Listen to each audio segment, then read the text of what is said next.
So How you are you?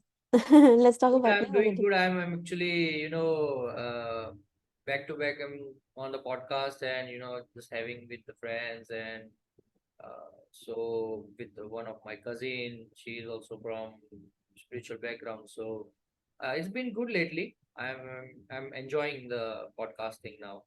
Yeah, So are you you also become excited for the podcast as you are excited for your shoots? today's podcast? Yeah, Yeah, I am.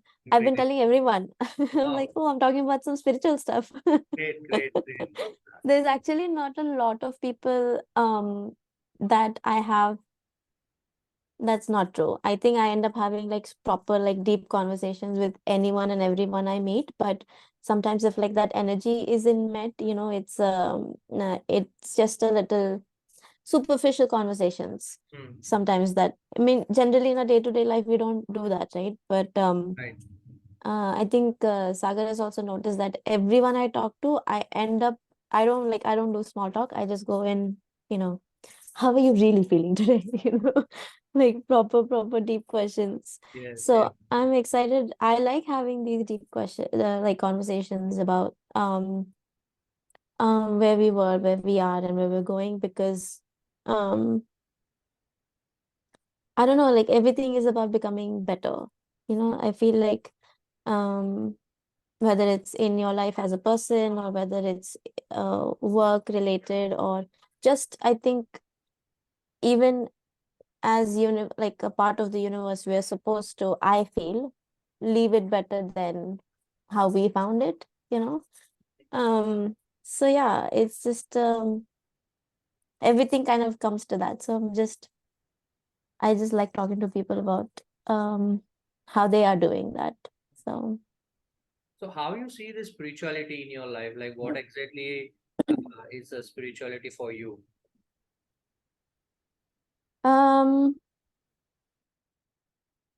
I think for me spirituality might boil down to just faith. And I don't necessarily mean, like, I have a very clear distinction between religion and spirituality. So I don't know if I can say that I'm religious, but I'm definitely spiritual. Um, Sometimes that overlaps, sometimes it doesn't, you know. Um, I think yeah, so I think it's just about faith in either whether it's ourselves or in someone else or in a higher being, a higher power, or whatever. But I think it's about um, like when your spirit connects with something else, it has faith in something else. I think that's what I call spiritual. Um, yeah, I mean, I guess that's been my definition. I've never had to define it before. So thank you for the question. Um, but yeah, I think that's how I would define it. How do you think you would define it? So I mean, everyone has a different way to perceive things. But Mm-hmm. when you say that you connect with some different things, right? So what Mm-hmm. is that different? What exactly is different for you? So when you see yourself talking with your partner, your parents, or your friends, anyone, in business, like when you said you go into the deep and you try to get it, what exactly they are trying to say, and you see everything from that angle, from the spiritual angle. So how you look at it different from the others? Like what is that you see that you are seeing that very differently? I'm not sure if I see things differently. Um, I think if anything, I found out that a lot of us kind of see things the same way. We just don't talk about it enough, so we feel like we're alone in our thoughts a lot. Um, but I think, yeah, I don't think see things differently, but what I do see is, what I mean by something else, like connecting with something else is, like right now I'm connecting with you. So I'm trying to figure out, like my focus is on you. So I'm trying to figure out what your story is, what your journey has been. So that way is like you are other than me. So that way, if it's someone else, then it's other than me. If it's my work, then it is other than me. So that's what I mean by something outside of me. Um, I have a lot of faith in Ganpati. And that has come through just experience, not because it was enforced or taught or taught. Um, so that is again, something. Um, I understand, like, people talk about how God is within us. I feel I'm more of a vehicle than a deity. Um, so yeah, so that is again, other than me. So I'm trying to connect with that. So yeah, I mean, for me, I talk a lot even in my head, and I always have, ever since I was a kid, I've always imagined that I talk to God. Like God is the one I'm talking to. I don't know, like it doesn't have a face. Um, but I think some people just might call it like an imaginary friend. You know how kids have imaginary friends. Um, so yeah, I always have someone I talk to. Um, and I just think it's the higher power that I talk to. So I always try to just listen. So, and the reason I say other is because I'm trying to listen. Like I'm separate from it, so I'm trying to communicate somehow. Um, yeah, I don't know. I don't know if that answers your question, but Absolutely, yes. I mean, so like I said before, there is everyone has a different perception for to look at the life. So you think that there is a higher power than you, which is which is a creator. So you talk with them, you talk with him, and you try to connect with him. That's yes, Ganpati for you. yeah. I mean, it is. So for me, all deities are kind of one. Um, the universe is one. I think for me, the shape that it takes is Ganpati. But I believe a lot in energies, and I believe in science. So, like, I definitely believe that energy can neither be created nor destroyed. So, we're just transferring our energies. Um, yeah, I think Ganpati is just the shape that higher energy takes for me, or I have decided to put that. That is where I found that I was able to listen to the universe clearly. So I think I can share this with you. The first time I felt, I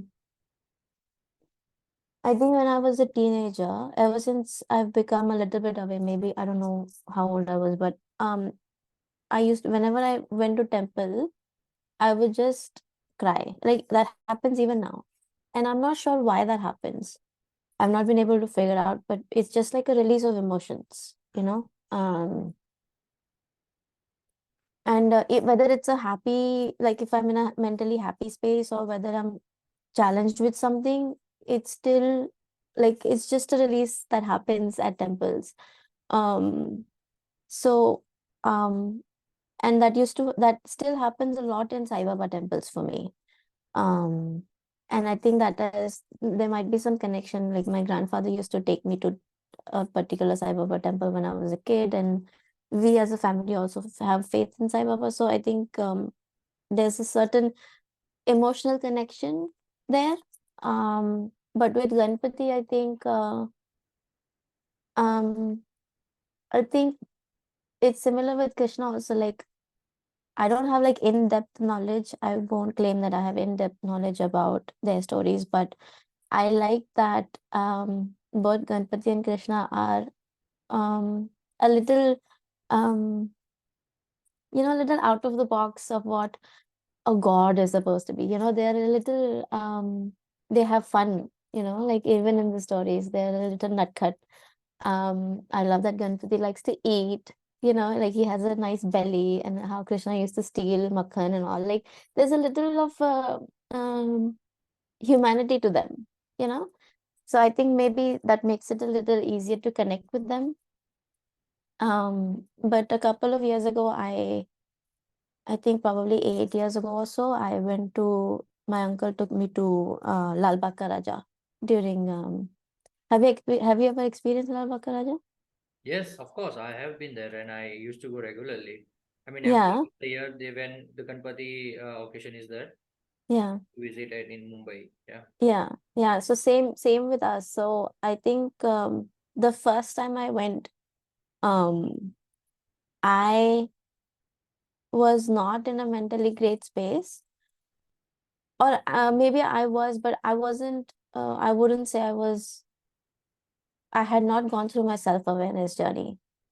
Um, but I think when I one year that I went, which was I think maybe 4 years ago, I was in a mentally, I mean, I was mentally completely broken. Um, and I think because I was broken, it kind of left open a door to um not be in my head so much and listen to something outside because I was very focused on getting peace. And not be in the place that I was in, basically, right?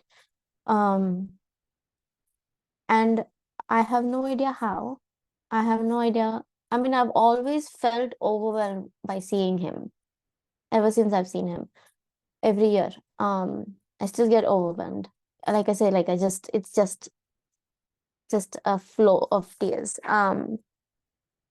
But 4 years ago, when I was broken and when I needed something to cling on to, what I ended up getting was a voice telling me that I am protected.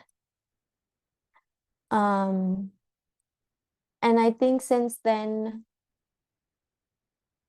um, and I had not thought about those words beforehand. That message, I believe, has come to me when I was there, when I saw him, when he saw me, like when that connection was made. Um, so I think that's what I've kind of clung on to, since then, and I believe that, and because I heard it, I continue to tell that to myself when I have moments where I need to hear that. Um, yeah, and I think that's the day when my spiritual faith became really strong, um, in a universal power, where something is trying to tell you something, you just have to listen. My faith in that kind of became very strong that day, for sure. So how do you see a difference between religious and spirituality? Because as you said that you go into the temples, certain temples and certain you believe you have a faith in certain deities. So that is that a religious thing or is that a spirituality for you? Because everyone goes to the temple and they also follow the rituals and they pray to them when they go crazy sometimes they even fight with the other beings for just to prove that their god is the highest form of the universe. So I mean, how do we distinguish this thing of religious and spirituality? Um, just two things here. One, when I said I go to temples, So we can say that not exactly the temple but the sacred places which can sacred be anything. places. Yeah. Correct, correct. So, that was the one thing. The other differentiate between I'm not a big fan of um the way religion is taken these days because I feel it has created I mean, I think I understand why religions were created was to make sense probably of something that is out of the realm of our understanding. Like sometimes we don't have an understanding of why something is happening, and the reason is, oh, keep God wanted us to do it. It was a challenge and he wanted to give us a challenge, kind of a reasoning. So I think mainly maybe religions were created um to kind of make sense of something that um our brains weren't able to capture. But I think you said it very aptly. And I also believe this, that I think religion itself has created more chaos than peace. Um, because, yeah, I mean, look at any war, right? It has mostly been about um, like ego has come into play, whether it is a spirit, like a religious ego or a power ego, whatever. But I don't like, that's how I separate spiritual faith from religious faith. I think spiritual faith is um mm, it is detached from religion. I think it is a very personal thing, and I think mm, like I said, for me, it is the shape that faith takes is sometimes the universe, sometimes Ganpati, sometimes Sai Baba, sometimes Christ. Like, it doesn't matter for me. Like, I know it is one higher being that I'm listening to, that I'm connecting with. So I think spiritualism doesn't really differentiate like that for me, but I think religion does, which is why I'm not a big fan of segregating things by religion. Because segregation does come into religious conversations. So that's why I don't like saying I'm religious, but I am spiritual. Like, I have faith in a higher power, but that could be anything. I don't know. I hope that answers. I think it's like you're asking me a question, and I'm like, I'm trying to answer it while I'm also figuring it out. So I hope there's some clarity in my That's answer. completely okay, Parthavi. I mean, as we have discussed, I mean, it's proven that everyone has a unique way to see the life, Yeah. a unique way to see the spirituality or the whole holistic life. So it's all right. There is no such thing as right or wrong here. So Okay. you answer while you're figuring out, it's also okay. You Yeah. prepare with the answer is also okay. It's all Okay. Yeah. yeah. I mean, I think I have understanding of it in my head, but we don't really You don't talk what freely on this, so it's a bit difficult for you to articulate sometimes. articulate. So I always wonder whether there's clarity in my articulation. Um, so I always wonder whether I'm communicating what's in my head properly or not. So that's why I was just checking if that's happening. No, it's all right. I mean, you just go with the flow. Whatever Okay. comes in your mind, just say it because Okay. that's how we grow. That's how we grow. Because Yes. sometimes many things are going in the head, and it's difficult for us to articulate. But once we articulate, it is clear in the mind that okay, the way we are Yes. thinking and the way we have articulated is different. So the reality is different. Correct. Correct. You're very right. Yes. So you also believe in karma? Um. Oh, um. I believe in doing what we choose our duty is. Um. I don't know if you call it karma or dharma, but um. I think I would like to. I think we all as humans would like to believe what goes around comes around, but I'm not sure if that's how it works. Um. And I don't really dwell on it, to be honest. I don't dwell on um doing the right thing because I don't want the wrong thing to come at me later. Like, I don't think about that too much.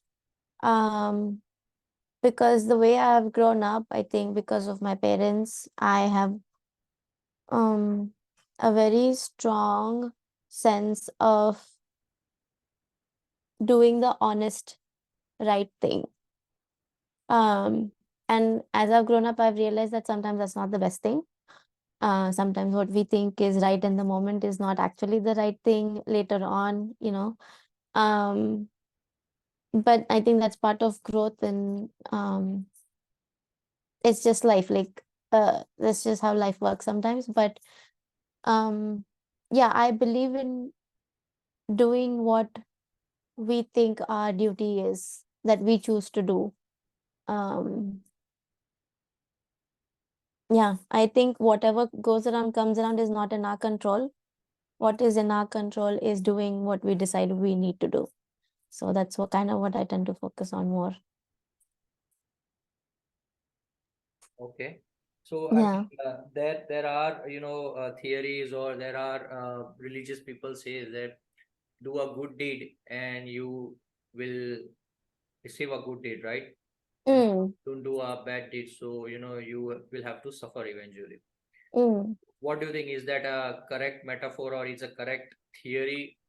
Uh, does like everyone does a good deed and they did get a good deeds in return? How do you see this as an example in your life? Have you Um, what is your observation on this? I I personally think, or maybe it is that I would like to believe that it is true. Um, so I think what I can relate to is that the point 4 years ago when I was broken, when I heard the universe telling me something, um, I think that protection is something um that we have, that we all have as humans. And I was watching something yesterday, and someone said that um, God doesn't test you outside of what you're capable of. Um, I don't know if I don't know if that is true or not. But I definitely know that if you look at it as an opportunity for growth, it will be an opportunity for growth. If you look at it as something that is done to you, that has happened to you, then it will always be defined as that. Um, so I think a lot of it is up to us to decide um, how what narrative we give it. Like landmark teaches us, like what is the meaning you're giving it is more important than what's actually happening. Um, so yeah, a lot of it is just it, like things are what they are. You just decide what you want to look at it as. If you want to see this as karma of something you've done in your past life, then that's what it is. That becomes your truth. Um, I like I said, like I don't really dwell on the big concept of it, the whole religious aspect of if I do things, then good things will happen to me kind of thing. I believe in uh like I said, I think the biggest thing is I want to leave this space better than I found it. So I always try to, if I don't have anything nice to say to someone, I'll just not speak. That's just the bottom line. So I yeah, I don't think about it too much, but I try to do what I think is right in that moment. Great. Do you sometimes practice silence within yourself? Just sit alone and uh, don't think anything of tomorrow's task or plan. I have to do it, and just sit alone and don't meditate. Meditation is a bit different over here. I'm speaking more about being silent, having silence Um, within yourself. Do you really feel is that possible, or is it can be done? Have you done that thing? how do you separate it from meditation? So meditation is something which what I feel meditation is when you close your eyes, and it's something you stop your thoughts. Mm, All right. Silence is something what I feel is you don't stop your thoughts. You just sit, watch everything what's going in your head. mm. So, for me, I think it overlaps a little bit, and I'll explain how. So I think meditation is one of those things that I did when I was in that mentally not a great space. Um, and it was a big part of um, and I didn't know how to meditate before that, to be honest. It was not something I had tried it and it had never worked. Um, but now thankfully there are apps for that. So there's actually this app called Headspace. It's quite popular. Um, but if you've never done meditation, what it helps you to do is um, the way they begin teaching you is by just noticing all your thoughts. It is not, it doesn't say you need to silence them or you need to focus on one thing. It's not that. And I think that's how it worked for me, is what is I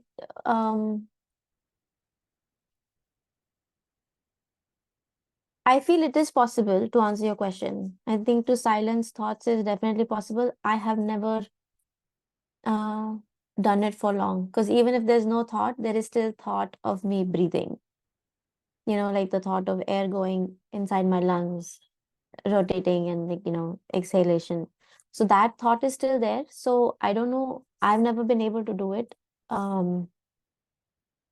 But I believe there are people out there who are doing it. I had a long conversation with Subhash last night, so I'm in that space also.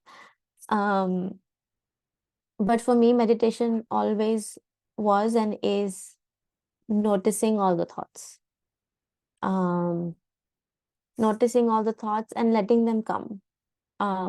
Even if there's, like, my mom is in the kitchen making chapati, I can hear it. My dad is in the other room having a call, I can hear him. There's cars downstairs, there's a garbage cart being pulled by an auntie. Like, if I let it, it does go there. If you're silent with yourself, that's all you hear. Um, so I think that is how meditation begins. And I think what meditation, at least what I was taught is, and what worked for me is focusing on the one thought. You let them come, but then you refocus on one. It could be anything. And the most consistent thing that you can focus on is generally breathing. So I think that's why um they do that. They let you do that. It is easiest thing to focus on. But yeah, I don't think I've never been able to silence my thoughts. Um, but I've been able to focus on just my breathing. Which is, in the moment, sounds um like it wouldn't be impactful, but it is so profoundly impactful over time. um I think it has been a big part of my uh journey in becoming self-aware, and being able to listen to the universe, um and understanding energies and stuff. So um I think that way it has helped in quieting things down. um yeah. I think being silence is the higher version of the meditation, is the next level of meditation. Once you practice this for a long time, Yeah, meditation, then I think you feel that silence within yourself. correct. How I look at it. Yes, I agree. I look at it the we, same way. we have to confirm with the monks and the saints who has been practicing meditation from long years. Yeah. Yeah. And how long you have been practicing meditation? Oh, it's not been long. And I'm sad to say that I'm not consistent in it now. But I was for 2 years. Um, every morning I was very consistent on it. And I think I got to a point where I had probably like 30 seconds of quietness after 2 years. Um, so but I definitely know the impact that it had on me. So whenever, even now, whenever I feel like um I feel I don't know how to say this, but I feel a lot. Even if it's small things, I feel them very intensely.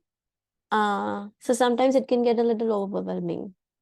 So when that happens, I just tend to go back to that. It's just my breathing, just wherever I am, I just tend to do that.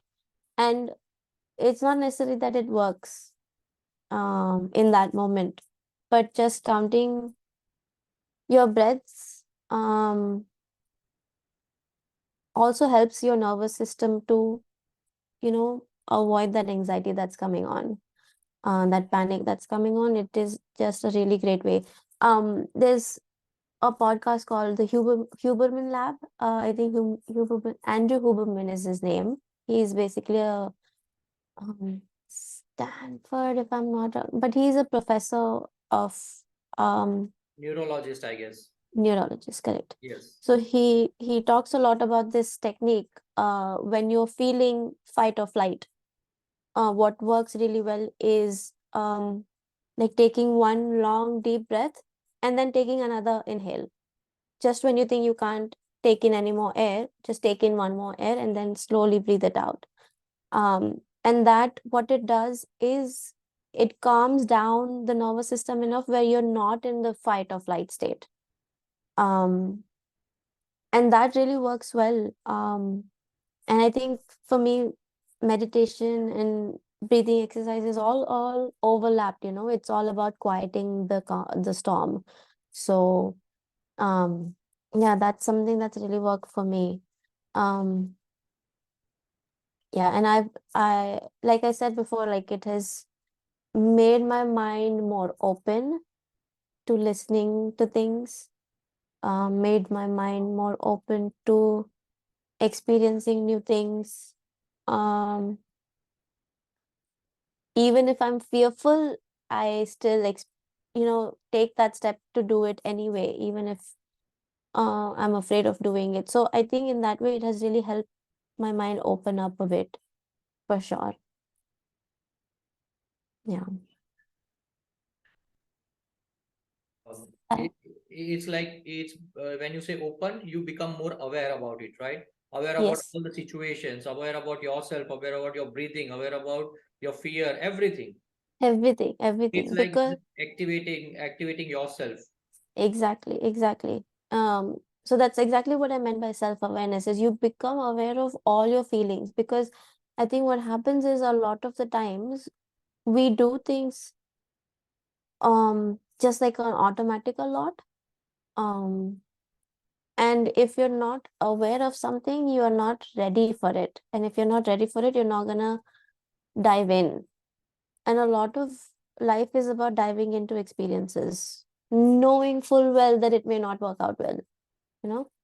Um, so yeah, for me as a person, I've always been an introvert. I was very quiet. This is like the amount of speaking that I do now is like 500 times more than, like, if you ask my mom, I was always quiet. I was always quiet. So I'm like making up for lost years now. Um, but yeah, I think it has definitely broken my shell a little bit. In in in not protecting myself so much. I think with fear and anxiety, what you do is you kind of just say, oh no, that may not work out well, let me not even try that. um so I think everything this year, or maybe in the last 2 years, 2 3 years, what I've tried to do is just say yes and do it anyway. you know I think I say this a lot to myself, which is why I say this in our impact sessions a lot also, is like, you do it anyway. If you're afraid, you do it anyway. If you feel like things are not going to work out, you do it anyway. Because it might work out, you know, with the if your intentions are right, if your commitment is 100%, I think things have a possibility of turning out well. So you do it anyway. So I think that change in my perception has come, like meditation has been a big part of that. Yeah. So when you say like life is all about dwelling the experiences, right? Mm-hmm. So what if like one is having a very huge or deep experience of his life, going through every phases of the life, but he's still not aware about those experiences? Will that help in his life? uh, will those experience will be any helpful in his life for to grow himself, because he's still not aware about the experiences he's Mm. going through? And there is another scenario where a one who has not enough experience, but he has a very good knowledge about the by reading the books or listening to the scriptures about the life experiences of others. So being knowledgeable is wisdom, or being experiencing is a wisdom? What do you think? What is your observation on this? Like, both thing is necessary? I think so. I think both work hand in hand for sure. I think one without the other does not result in growth. In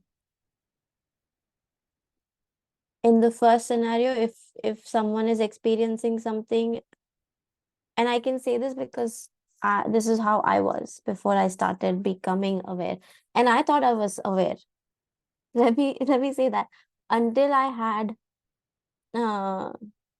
I don't whatever experience that I had, until that moment I thought I was very self-aware because I had the knowledge till then.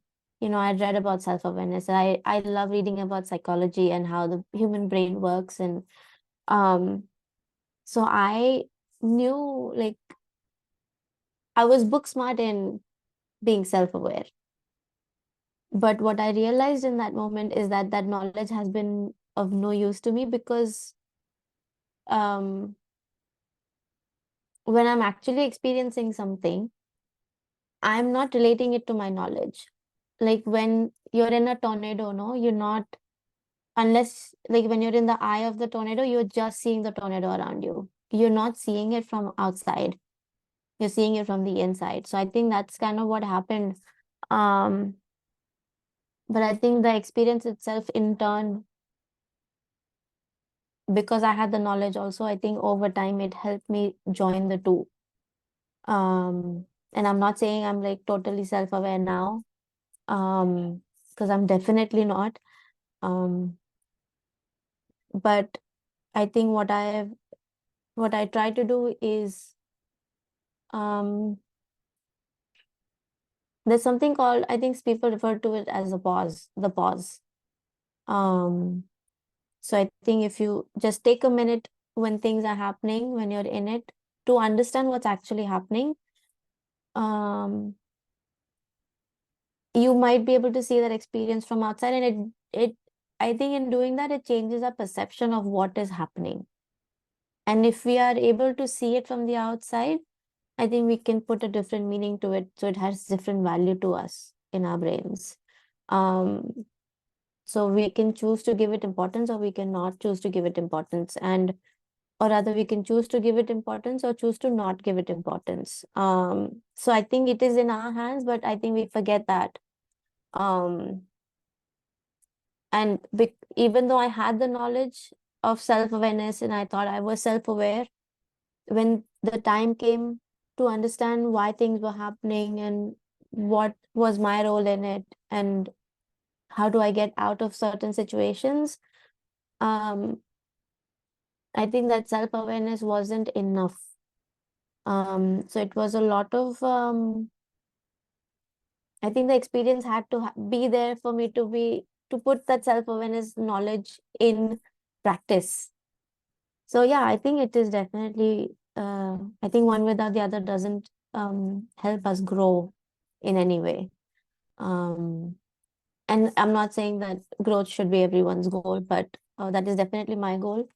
So I look at things with that lens, growth lens, you know. Um, yeah, definitely hand in hand. Great. Yeah, totally true. Do you have you read any scriptures of, like, Hindu scriptures where we say like Bhagavad Gita? Is that something where, because we heard so many things nowadays on the internet that, by reading the scriptures, mythology scriptures, you get a wisdom for your spiritual life, and it will be very much helpful for your life and spiritual journey. So how much that is true?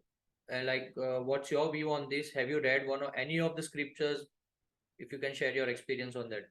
Um, I think I've tried to read like a English translated version of the Bhagavad Gita when I was in college, but um, I don't think I was in that space to um accept it, or not even accept it, but to absorb it rather.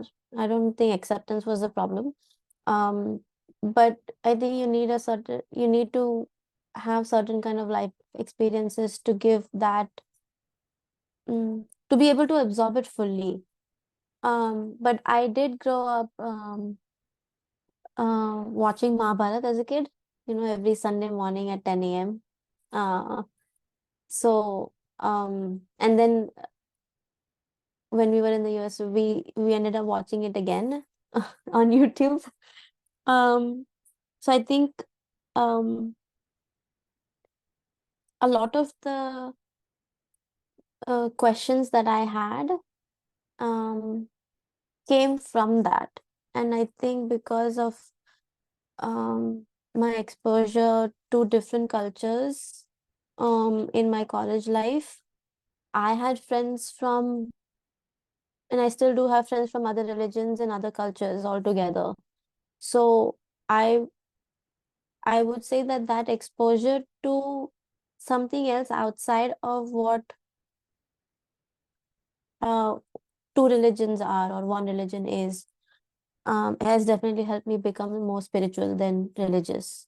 Because what I've realized is, again, most religions do that, is they believe in a higher power, end of the day.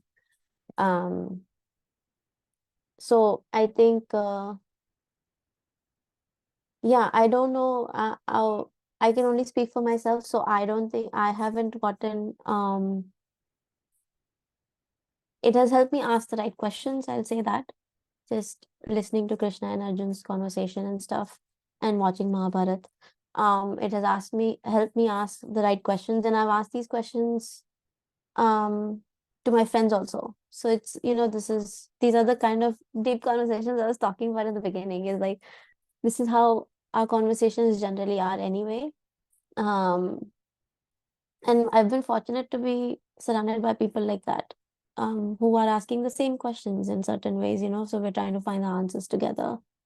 um so yeah, I don't think reading it is I think reading it at a point where you are able to absorb it might be more impactful.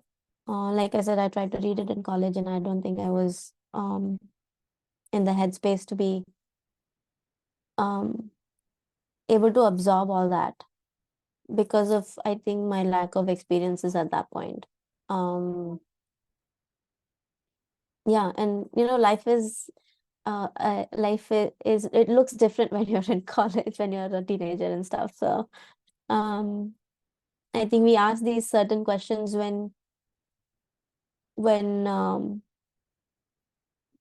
once we've been through the hard stuff, maybe.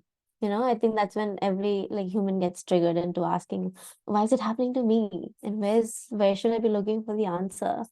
um yeah.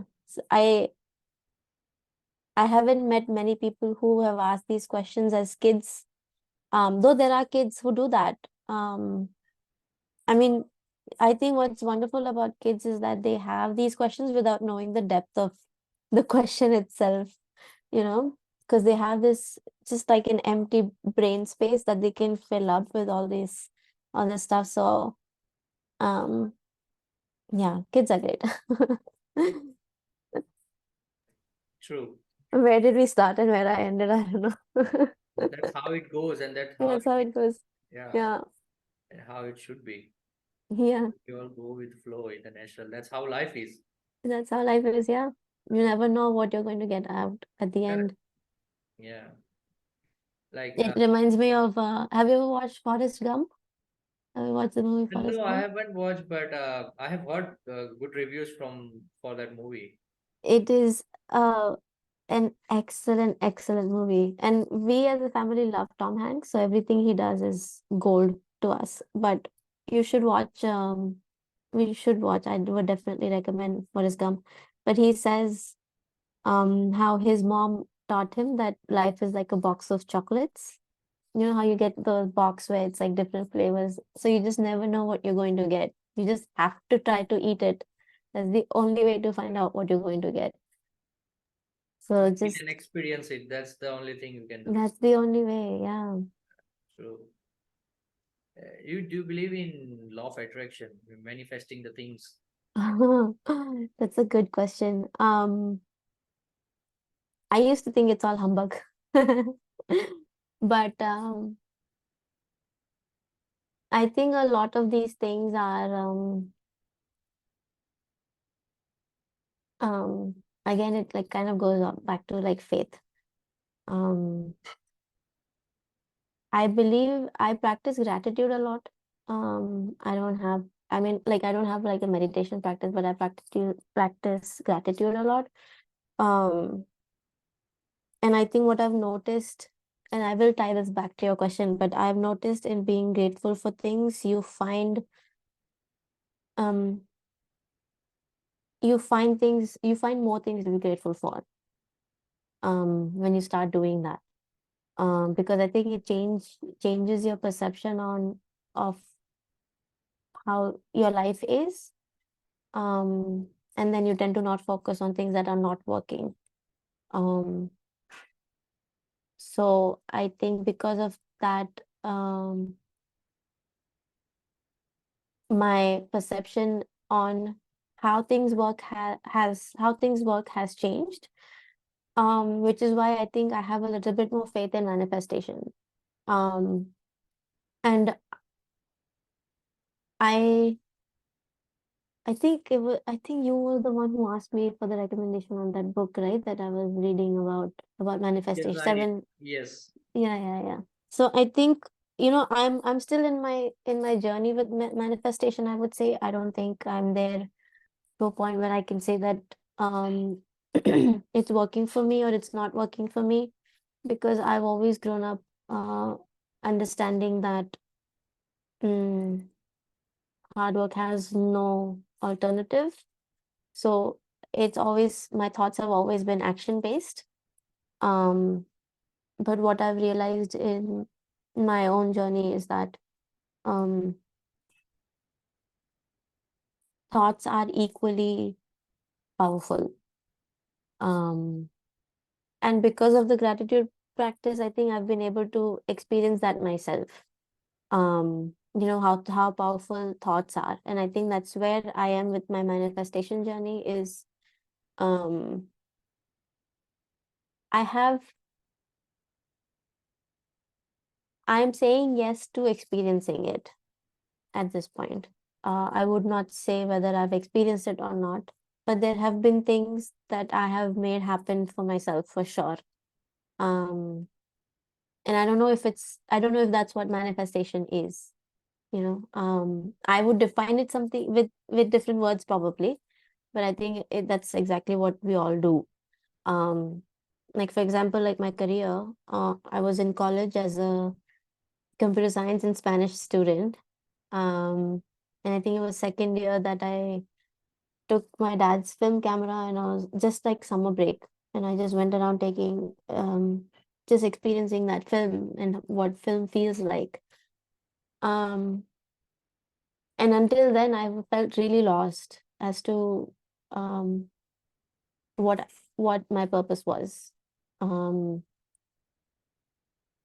so once I realized that this is how I wanted to spend my years on earth, I've never put it down, but um I just lost my train of thought.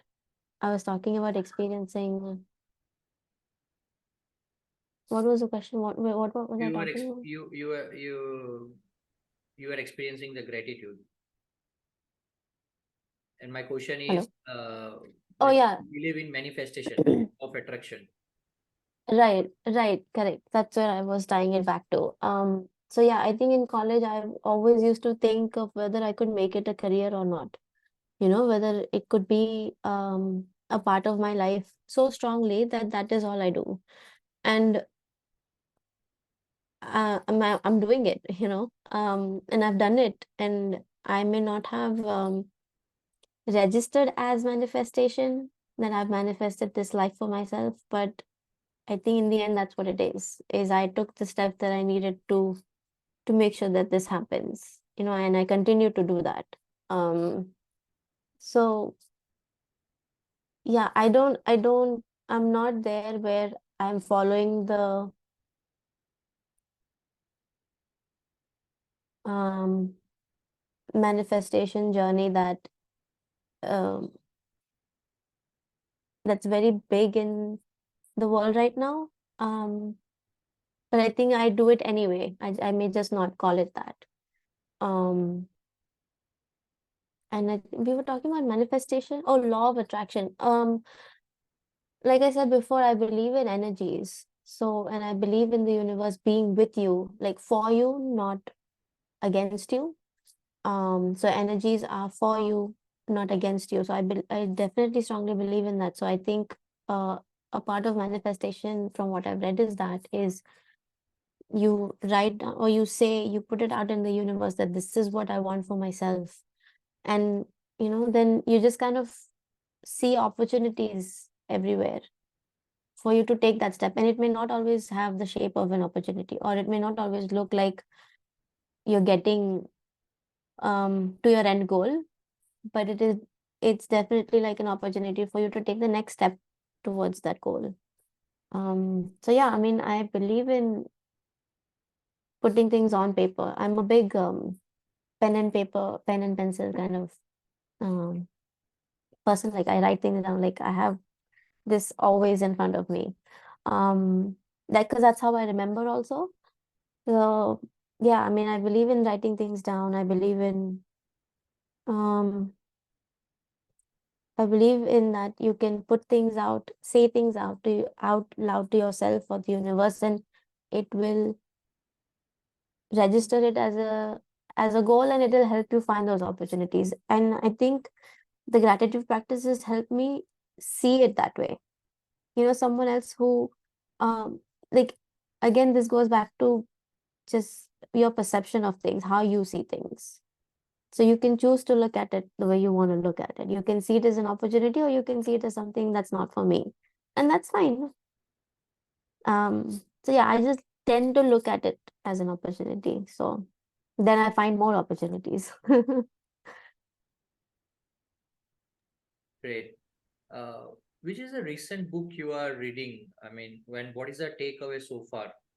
Do you recommend to Um, someone who mm, to whom you would recommend that book? I'm reading this called The Creative Act, called A Way of Creative Act, A Way of Being. It's by Rick Rubin. So he's like this music producer who's worked since like the 70s, and he still produces music. But he's someone I've read that he's someone who's practiced meditation since he was like 14.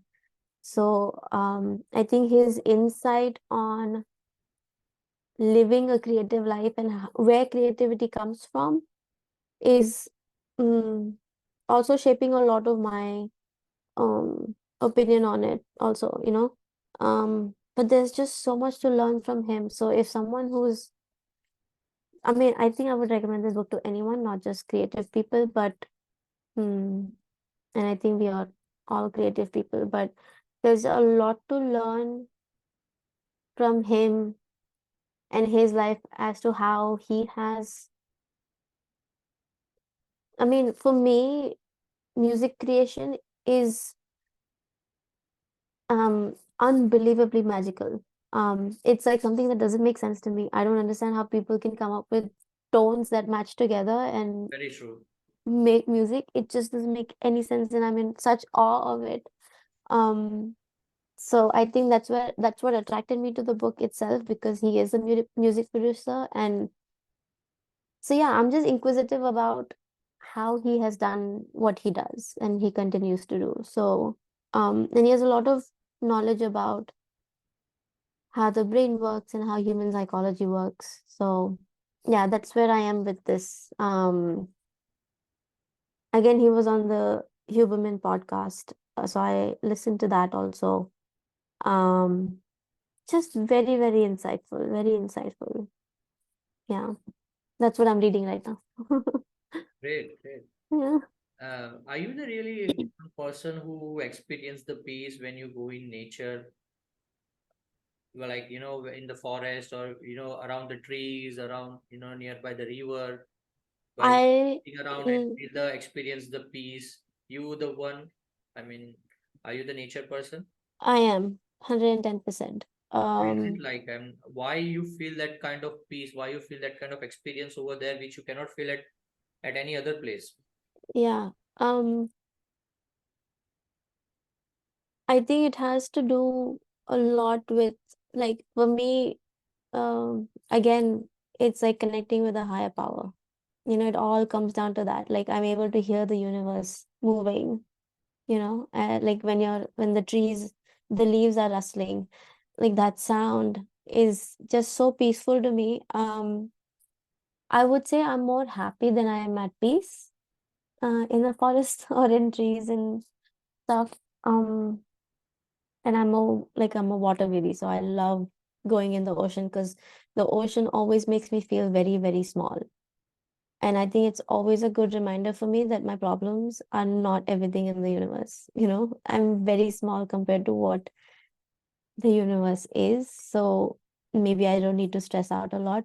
So the ocean and I think forests and trees do the same thing for me, is that they make me feel like I'm a very small part of this big universe. So all I can do is just do my part and that's it. You know, it's a very limited time frame. Um, and I think so I was diagnosed with type 1 diabetes in again 2019. Again, that same period, like a lot of things happened in like the couple of months with me. But that was one of the things, and I think being diagnosed, I think, has made me realize that life is incredibly short. Um, Short to the point where we are only 110% healthy for a very small amount of time, you know. So I think that has also helped me say yes to things a lot, experiencing things a lot. I think 5 years ago, if you'd asked me to be on a podcast, I don't think I would have showed up. I would have said, no, Janish, we're not doing it. I have nothing to say. And here I am talking to you for like an hour. It's crazy. Very true. Yes. Yes.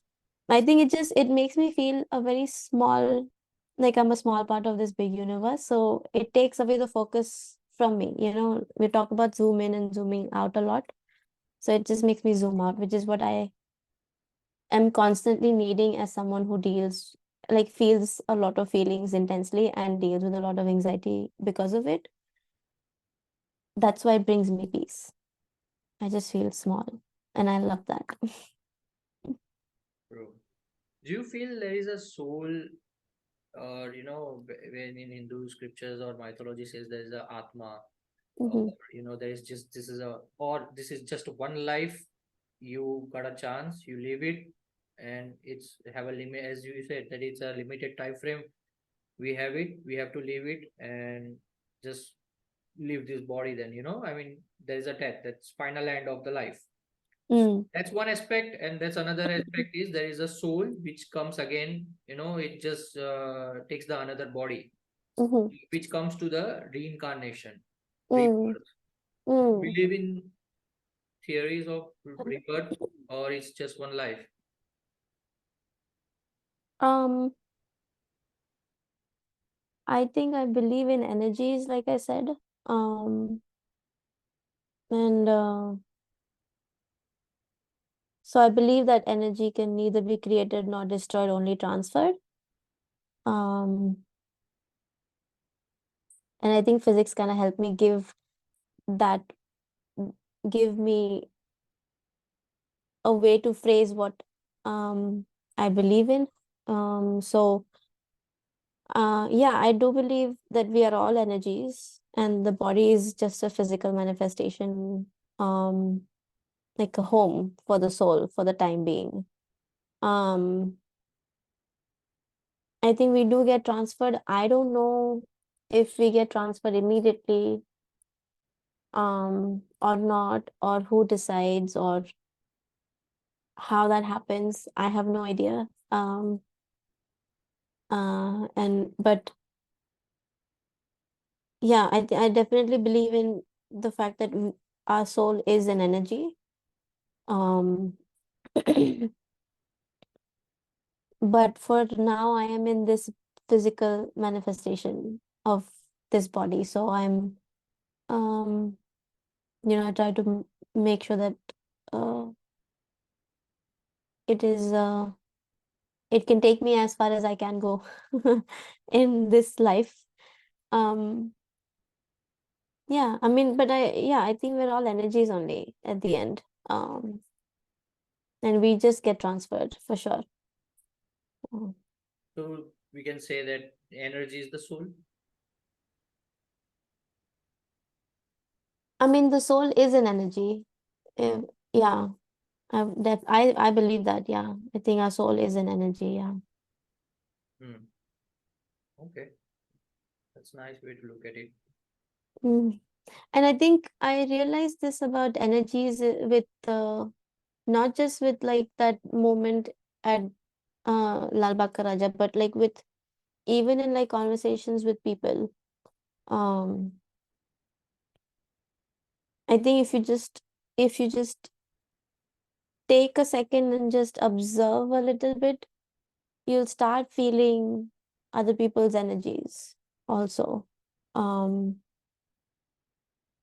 I think that's something, you know, that has come to me because of self-awareness and um, understanding that I do feel feelings. So for a long time, I used to fight um, feeling everything because I was like, this is not healthy for me. I'm like absorbing everyone's energies and it's not good for me. And but I think I've gotten to a point where I'm like, this is what I'm meant for. So it's okay. If I'm feeling it, I'm feeling it. It's okay. You know, I think it has helped me detach myself a little bit also from that.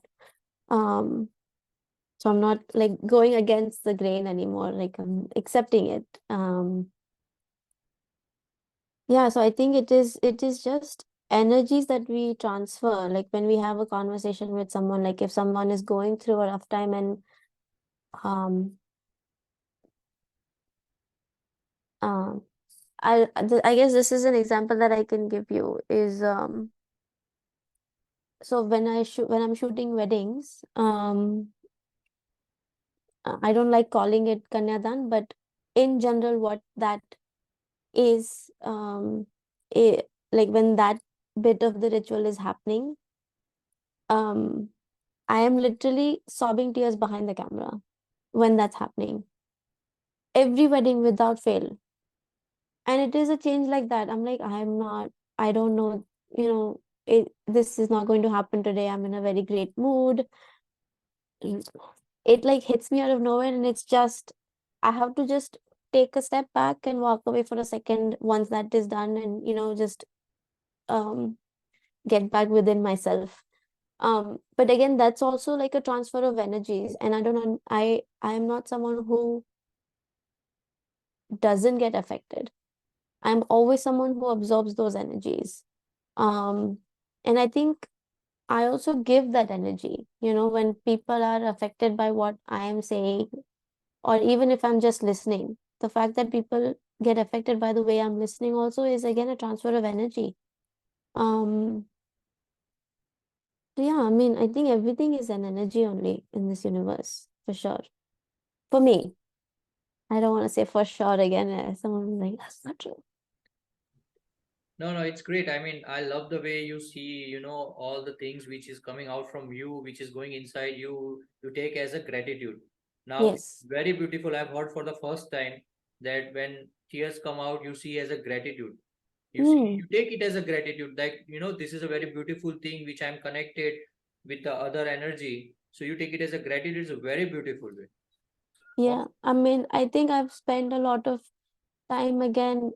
Um, I think as we grow up also we're told, you know, like crying isn't a good thing and all of that. But I've realized that crying is just a release of emotions when it becomes too much to hold it in. And it's not a good thing or a bad thing, it's just a thing. Again, I'm choosing to look at it as um being grateful for being a vessel to feel all of this, you know? I mean, mm, so yeah, I think the gratitude practices really help with that in changing that perception of what is actually happening. That's true. Uh, have you ever thought of memory? Uh, how memory is helpful, or how memory is helping you in your spiritual journey, all those memories which you have from the childhood. Have you ever thought on this, like what kind of memory this is coming right now to me, and why this is coming it, and what is the use of it, why, what does it trying to say to me? Have you encountered such experience in your journey? Um, Memories.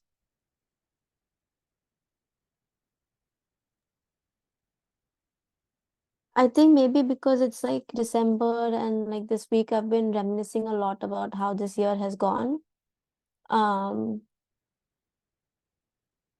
I um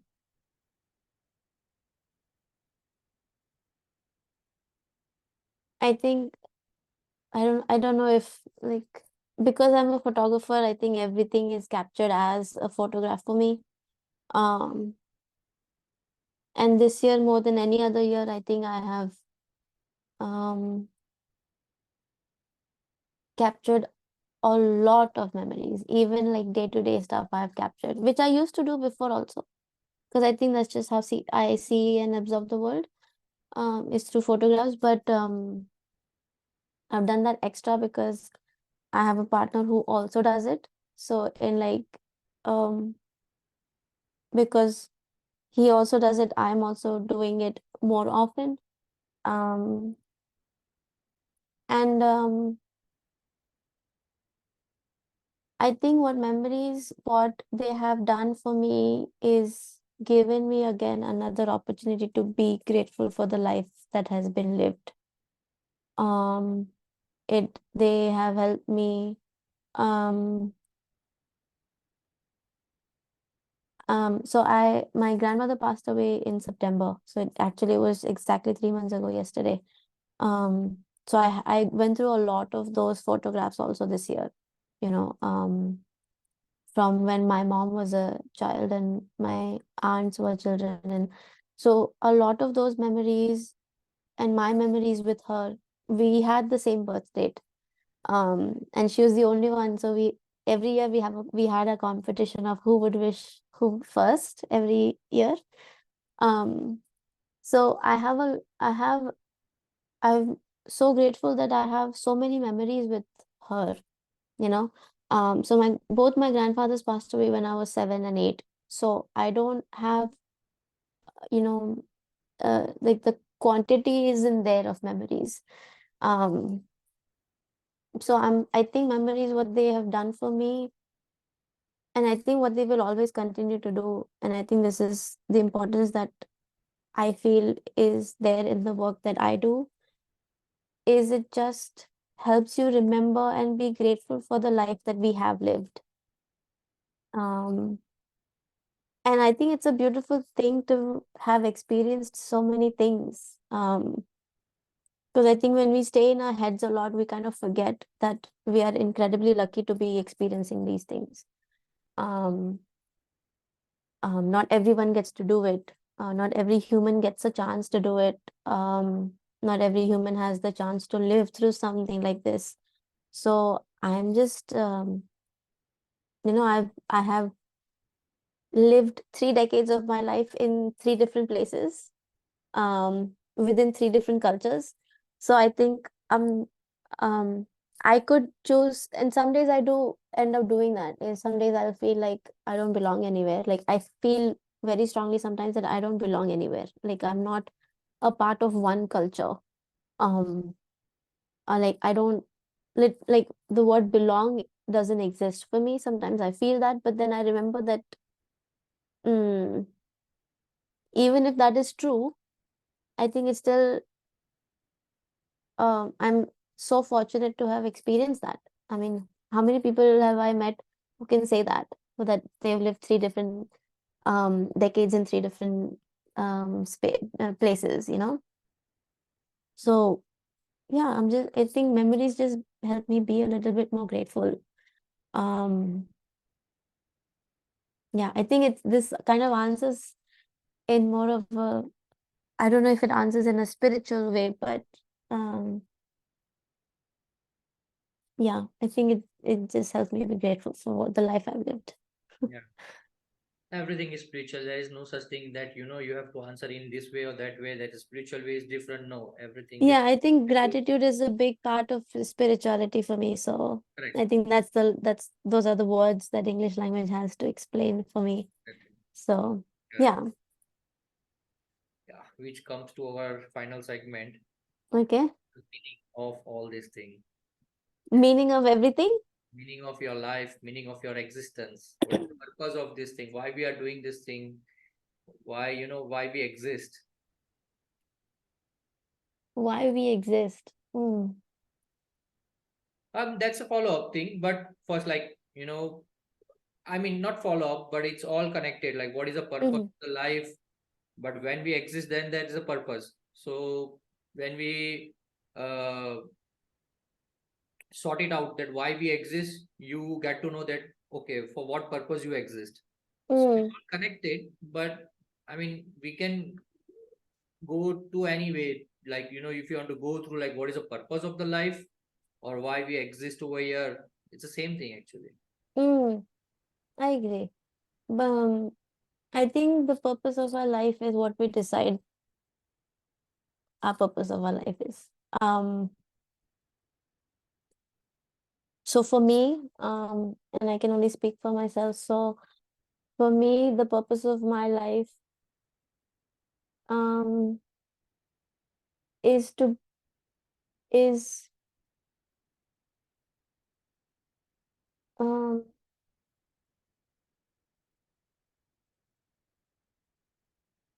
to be at peace and happy, and in turn do that for people around me. Um, I think I feel I'm meant to um,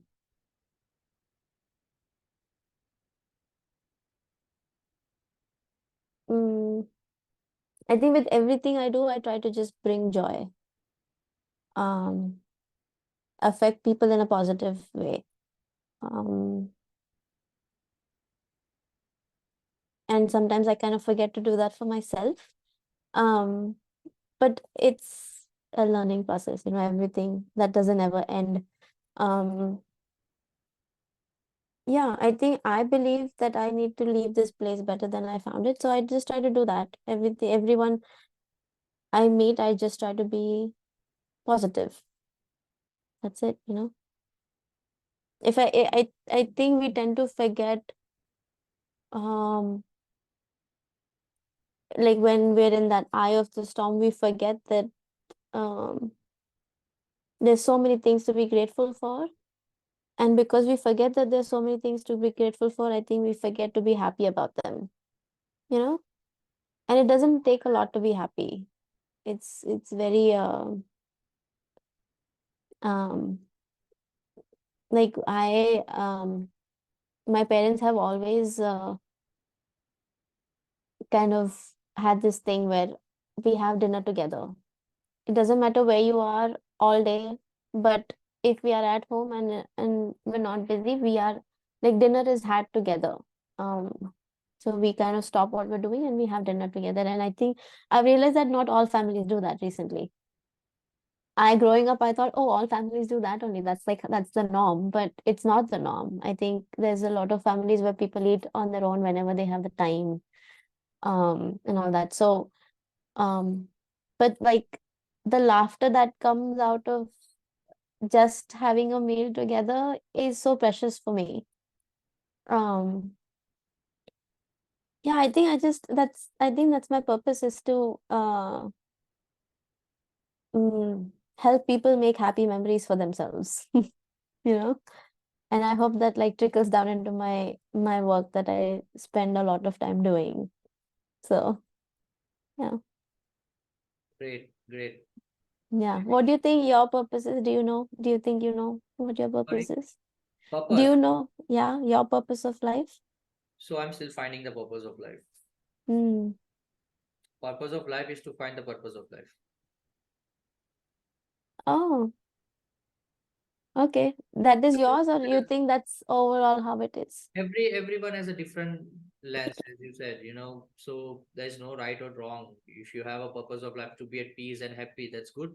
That's it. Hmm. You don't have to, prove anyone that this is the purpose. It's all, Correct. you know. Correct. Like I said, you And just purpose, you get to decide what yeah, you you get want to it to be. decide. And purpose of the life is also changes according to the time, and it's all right. Yes. Yeah. Okay. Correct. I agree. I agree. I didn't always know that this was what I was supposed to be doing. I think the way I've analyzed it is I've just kind of seen in my interactions with someone else, I've seen kind of what I do and how I behave. I've become a little bit more aware of that. And I think that's always my goal, is to just walk away with just a positive note, even if it's not, anything substantial. Just a little smile is enough. So, um, yeah. I always tend to smile at people when people are like walking by. And it's really weird because um I have experienced this in the US a lot. Like when you walk by people, people just smile at you. And I think maybe that's where I've picked it up. But when I do that here, people kind of look at me strange, like I've gone a little crazy if I'm smiling for no reason. So that's true. Yeah, But yeah, I think it's interesting to find your purpose also. I think it's a fun, enjoyable journey. So yeah. great, great, awesome, Parthavi. Thank you for coming on the podcast with such a great energy. Oh, thank you for inviting me. Like I said, uh I'm very grateful that you thought to ask me. I don't know if I had any insights, but thank you for giving me a chance to share my story. With pleasure. Thank you. Thank you. Good luck for your upcoming shoots, and I Thank wish to, you. look forward to see your work. Yes, sure. I will definitely share it with you once it's ready. I'm sure I will because I'm very excited about it. And I'm we'll do a podcast one more after some time. We'll share a new experience over there. And we'll have a more intense questions over there about spirituality. Because Okay. experience will be different, right? Yeah, of We'll take course. time, and we'll come again. Sounds good. I'm looking forward to that. Thank you, Janish. Thank you. Bye. Have a nice day. Bye.